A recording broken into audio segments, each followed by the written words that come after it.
7. The House by the Sea. "Oh, Annemarie," Ellen said, with awe in her voice. "It is beautiful." Annemarie looked around and nodded her head in agreement.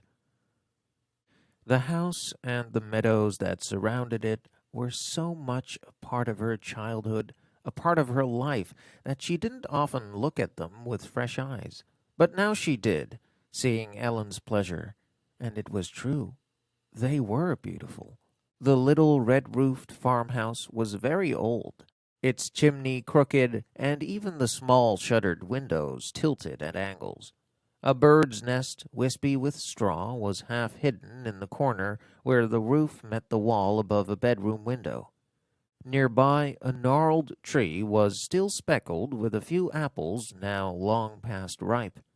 Mamma and Kirsty had gone inside, but Annemarie and Ellen ran across the high-grassed meadow, through the late wildflowers. From nowhere, a gray kitten appeared and ran beside them, pouncing here and there upon imagined mice, pausing to lick its paws and then darting off again. It pretended to ignore the girls, but looked back often to be certain that they were still there.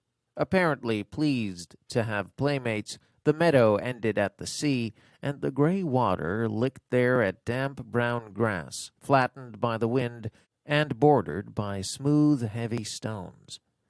"I have never been this close to the sea," Ellen said. "Of course you have. You've been to the harbor in Copenhagen 1,000,000 times." Helen laughed. "I mean the real sea, the way it is here, open like this, a whole world of water." Annemarie shook her head in amazement. To live in Denmark, a country surrounded by water, and never to have stood at its edge? "Your parents are really city people, aren't they?" Ellen nodded. "My mother is afraid of the ocean," she said, laughing. "She says it is too big for her, and too cold." The girls sat on a rock and took off their shoes and socks. They tiptoed across the damp stones and let the water touch their feet. It was cold. They giggled and stepped back.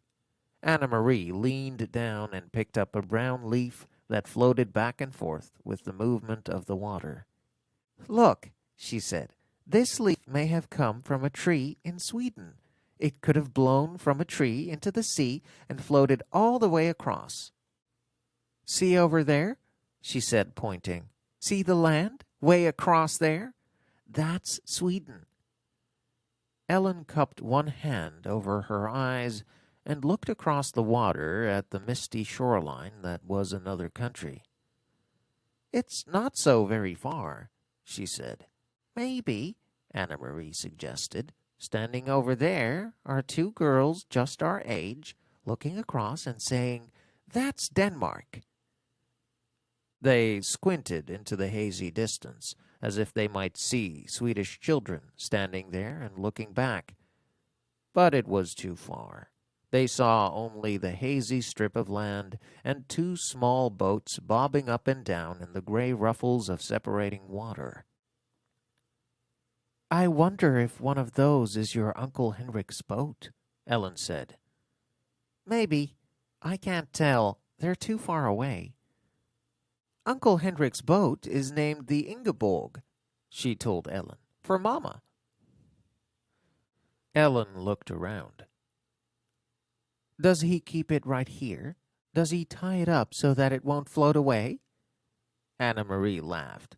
"Oh, no. In town at the harbor, there's a big dock, and all the fishing boats go and come from here. That's where they unload their fish. You should smell it. At night, they are all there, anchored in the harbor." "Annemarie! Ellen!" Mama's voice came across the meadow. The girls looked around and saw her waving to them. They turned, picked up their shoes, and began walking toward the house. The kitten, who had settled comfortably on the stony shore, rose immediately and followed them.